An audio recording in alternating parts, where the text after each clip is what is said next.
지구는 45억 살입니다. 인간은 지구가 생겨나고 44억 9,970만 년 뒤 이 땅에 발을 내딛었습니다. 지구의 나이를 24시간으로 보면 우리는 밤 11시 59분 55초에 등장한 꼴이죠. 이렇듯 지구가 생겨나고 수십억 년의 엄청난 시간이 흐르고 17세기에 들어서야 뉴턴이 만유인력을 비롯하여 과학사의 획을 끊는 성과들을 발표하며 과학혁명을 일으켰습니다. 뉴턴의 법칙들은 200여 년간 반박의 여지가 없는 진리로서 군림해 왔죠. 그 누구도 뉴턴이 틀렸다는 생각을 하지 않았습니다. 그러나 1905년 특허청에서 일하던 아인슈타인은 절대 변하지 않을 것이라 생각했던 뉴턴의 법칙을 허물었습니다. 아인슈타인의 상상은 다시 한번 혁명을 일으켰습니다. 이 세상은 절대적이지 않고 상대적이었습니다. 시공간은 고정되어 있지 않고 다르게 흘러가는 상대적인 것이었죠. 아인슈타인은 겉모습 너머를 보고 그 아래의 구조를 끄집어낼 수 있는 사람이었기 때문이었습니다. 그런데 그걸 알고 있습니까? 아인슈타인의 발견들 절대 다수가 사고 실험을 통해 해석된 것들입니다. 아인슈타인이 어린 시절 빛을 타고 다니고 싶다고 했던 그 상상이 인류의 과학을 송두리째 바꿔버렸습니다. 아인슈타인은 말했습니다.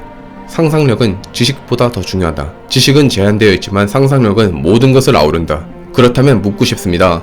우주의 끝에 닿는 것이 가능할까요? 이처럼 정말 말도 안 되는 쓸모없다고 느껴지는 상상을 하며 발전해 나간 것이 바로 과학입니다. 빛을 타고 다니고 싶다는 그의 상상은 미친놈 취급받기 딱 좋지만 지금에 와서 보면 역사를 바꾼 시발점이 되었습니다. 과학은 쓸모없다고 여겨지는 것을 상상하며 또 패러다임을 바꿔가며 여기까지 왔습니다. 그리고 이 책은 바로 그런 과학을 담고 있습니다. 지구에 있는 모든 것은 중력에 의해 아래쪽으로 일지로 가속되고 있습니다. 만약 진행 방향으로 일지의 가속도로 가속하는 스쿠터가 있다고 가정합시다. 그러면 스쿠터의 속도는 1초에 9.8, 2초에 19.6, 3초에 29.4m 점점 커집니다. 물론 인간은 7G만 돼도 모조리 혼자라고 실핏줄도 다 터져버리지만 모종의 바람막이로 인해 무사하다고 생각합시다. 그렇게 약 1년간 가속이 되면 광속의 103%의 속도로 달릴 수 있게 됩니다. 물론 특수상대성 이론에 의해 빛보다 빠르게 움직일 수는 없습니다. 공간이 빛보다 빠르게 팽창할 수는 있지만 물체가 빛보다 빠르게 움직일 수는 없습니다. 그런데 재미있는 점은 이 스쿠터는 미래로의 타임머신과 같습니다. 만약에 이 스쿠터가 빛의 속도에 99.99999999996%로 달린다면 이 스쿠터를 탄 사람에게 있어 하루는 지구에 있는 우리에게는 1000년입니다. 아인슈타인의 특수상대성 이론에 의해 시간은 다르게 흘러가니까요. 그리고 더 재미있는 사실이 있습니다.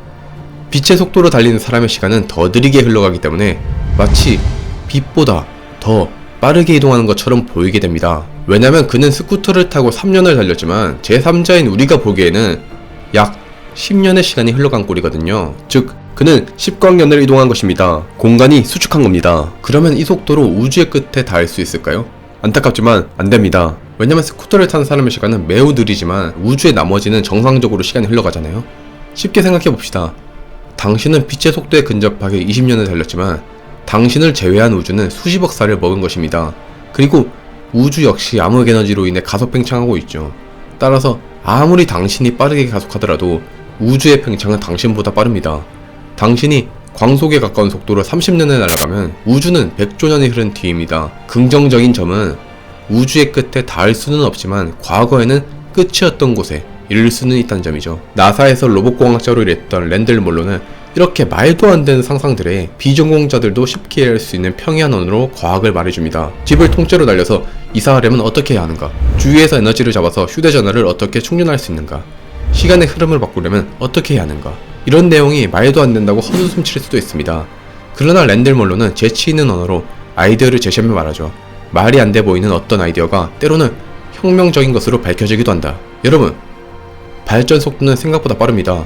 십수년 전 사람들은 스마트폰이 나오려면 100년은 걸린다고 비웃었고 일론 머스크가 우주선을 다시 회수한다는 아이디어를 냈을 때 역시 박사학위가 없어서 그런지 기술을 모른다며 비아냥댔습니다. 그런데 지금 모두가 스마트폰을 쓰는 세계를 상상한 스티브 잡스와 우주선을 회수하여 경제성을 높이는 상상을 했던 일론 머스크는 승자가 됐습니다.